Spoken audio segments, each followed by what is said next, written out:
keväisin norppat ovat juuri lähteneet pesästään vasta hiljattain syntyneiden kuuttiensa kanssa ja tämä on erittäin jännittävää.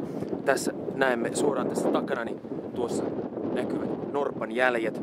Norppa on lähtenyt tästä rannasta ja jatkanut matkaansa tuonne avovettä kohti. Kuten näette tuolla hieman taaempana, niin siintää sininen ulappa, sininen Saimaa, se paikka, jonne norpat kesäisin haluavat, keväisinkin haluavat, jos ne ovat oikein varhain hereillä.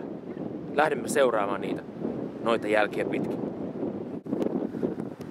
Tässä sitä harvinaista herkkua nyt on norpan keväisiä jälkiä, jotka tosiaankin johtavat suoraan siniselle Saimaalle, sen suurille ja mittaamattomille ulapoille, joille mekin urheasti jäiden tästä hieman vähennyttyä lähdemme niitä etsimään.